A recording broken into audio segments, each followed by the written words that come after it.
Hey Claude, what do you think the theme for May is? I don't know.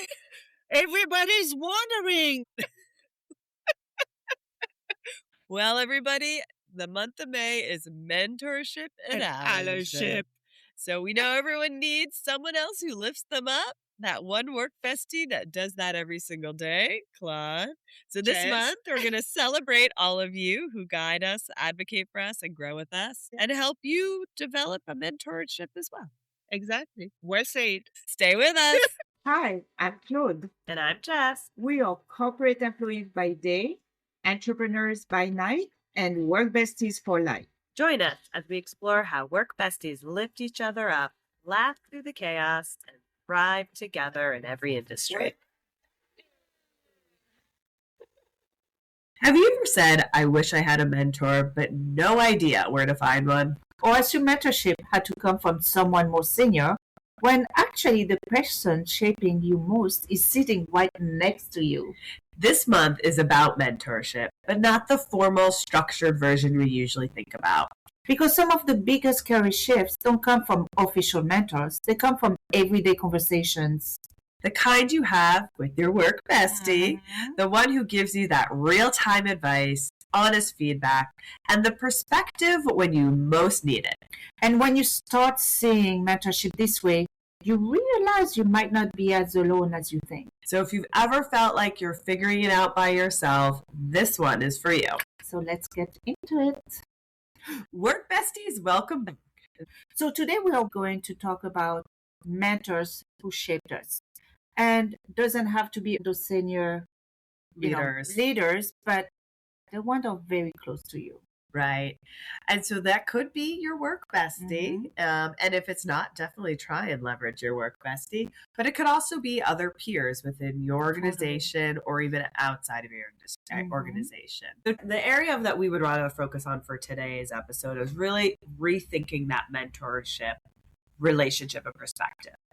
We are highly recommending that you still have that mentor with a leadership style approach, but we want to focus more on that peer-to-peer mentorship because that's definitely an area where most people are not always thinking to rely on. Yeah, exactly. So something that will be different from what we usually have. So something that is less formal, less structured, or even assigned. Yes. So it doesn't necessarily mean you have to go to your company and say, I want a peer.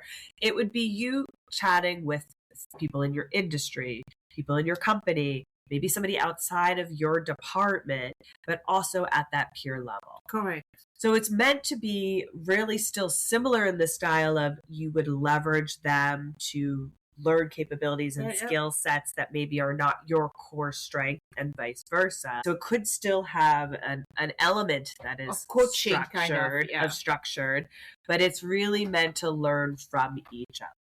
Correct. And, because at the end of the day, because, mentorship happens all the time. Yeah. It's just that we don't see that vision that it's mentorship. Called mentorship. Yeah, we don't need that.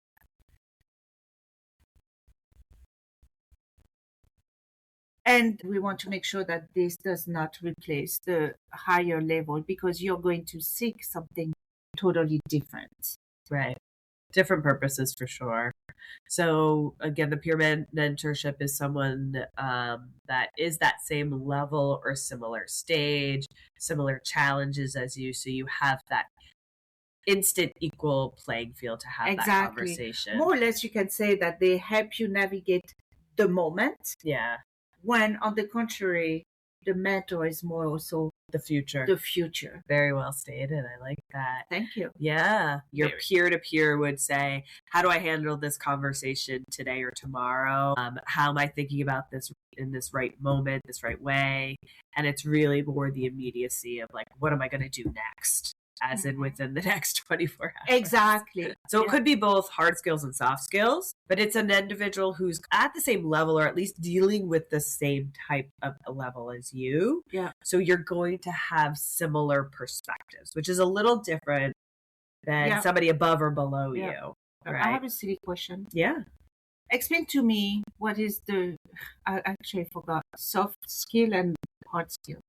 Sure. So like soft skills would be the emotional intelligence, or thinking about things where your interaction with people can affect their perspective, emotions, communication styles, and things. Okay. A hard skill would be XLOOKUP. Yes. You're helping them with a PowerPoint presentation. Yeah. You're helping them with P&Ls. You're helping them with... so it's more the technical portion of it. Correct. Yeah. So think of the things that like your industry is known for, what you have to do in your work, versus maybe soft skills are things that you use to survive as a group or organization. That's a really good point too, because as you develop within your career path, or it doesn't even matter if you're actually aspiring for a new level, as you continue to work in your career, sometimes you do get challenged on your soft skills. And it's good to have somebody who you look to and see in meetings and you're like, wow, I wish I could have handled that meeting similar. That's a good idea. Right? So you can reach out. Yeah. So you can have actually, yes. Oh, I'm so excited. So you can, I don't need much. So you have like your mentor, like you look at someone, your peer mentor, you look at someone that you kind of aspire, say like, oh, I think this person has a great soft skill.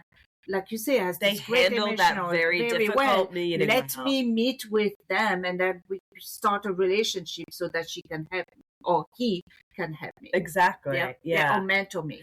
I think that's an amazing example way of giving you a reason to chat with somebody that you maybe didn't think about, while also developing yourself. And I'm sure that as you look at the position you had or your career, I'm sure you can identify some of those peer mentors, which were not official mentors, but some peer mentors that shaped you. One of the areas that I've leveraged peer mentors is industry events.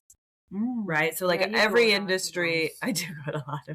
I never go. It's like I read a lot of books, I go to a lot of events. And she journal. I journal. I don't do any of those. But I don't sleep. I guess I'm a nor loser. do you do though. Me neither. But for all industries, there's events of some kind. And if you don't have or know of them, I'm sure you can live without. No, well, I was going to say, I think a quick Google, looking it up, you can find some, or Facebook group or LinkedIn groups. Yeah. You can find areas or find industry events in your area. Yeah. And I highly recommend them because, like, if you're in consumer product goods, there's so many ones that I've met, amazing individuals that I still chat with. We aren't in the same exact category, but we deal with similar challenges. And sometimes it's great to get that perspective of, oh, how did you come about it? Because you don't always think of it, right? A lot of time you're stuck to what you're used to do. Yeah. A lot of time. That usually winds up someone to break the mold. The cycle. Yeah. Or just to think differently, because you're just not always thinking that. Yeah. So ultimately what you're doing then is building your mentor ecosystem. Yes. So I think we brought this up maybe season 1, how I talked about how, whether from a work landscape or a personal landscape, having your board of directors, like all these people around you that you have now made as your board of directors. If you were to have a big crisis of, do I take this job or that job, these are the people you could go to, and you know which one has which question. Right. Exactly. Right. Does this company have a great fit for me? Does this have the career development? Do you know me better about what my work-life balance are? Exactly. Those different parts of who you are. It is great to have mentors across each of them. Totally. Yeah, I love that. All right, so let's go back to the work besties and how they can help with the growth of things. Because as we talked about all the time, work besties know you better than anyone. Yes. And that's one of the biggest advantage of having a work bestie. It's how much faster you go. Right. They're the ones that are going to know your blind spots. They're going to know your tendencies to do certain things. They're probably going to know your reaction and response before even you do. Exactly.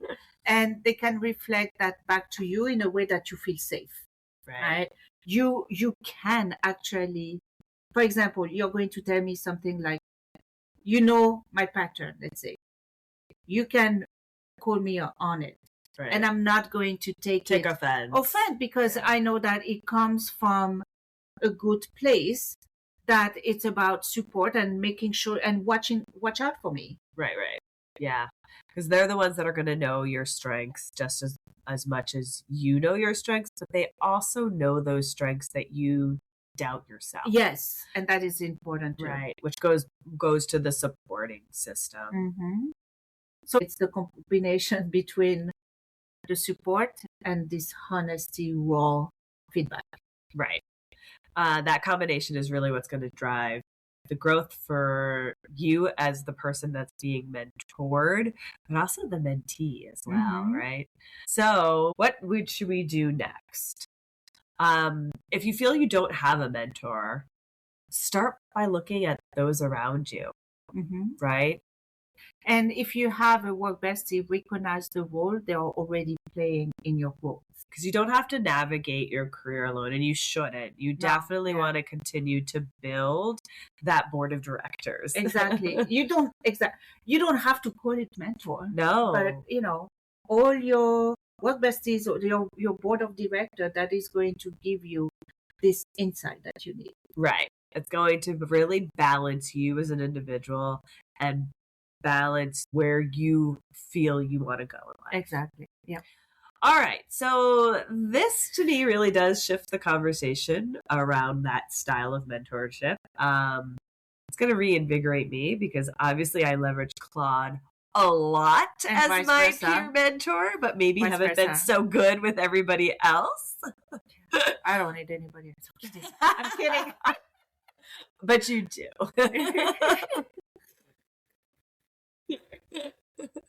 Asking for a friend, and that friend is me. So just look around at who you're really thinking that, oh, I would learn a lot from this person. Again, can be soft skills, can be hard skills. Or both. Something you value, their work ethic, anything. Yeah. So I liked also what you say. Don't go and say, you want to be my mentor? Hey. But it's like, let's have coffee and let's talk and everything. Yeah. And I just, an idea spurred in my mind. Leverage the Work Bestie community. There are so many you all that reach out to us all the time with such positive, amazing comments. I am sure all of you would lean in and support each other. Feel free to leverage any of our socials to find that connection through them, whether it's Instagram, Threads, Instagram, Threads, TikTok, LinkedIn. LinkedIn's an amazing opportunity. Yeah. We aren't on Facebook, but you can do it there without us. But leverage the Work Bestie community. We are a pretty strong number of people right now, and every single one of you are amazing and so supportive. So we want to end it by saying sometimes the most impactful mentorship is the one that's happening every day. So reach out to your Work Bestie, reach out to the Work Bestie community, and remember, keep supporting each other. Bye. Remember, whether you're swapping snacks in the break room, rescuing each other from endless meetings, or just sending that perfectly timed meme, having a Work Bestie is like having your own personal hype squad. So keep lifting each other up, laughing through the chaos, and of course, thriving. Until next time, stay positive, stay productive, and don't forget to keep supporting each other.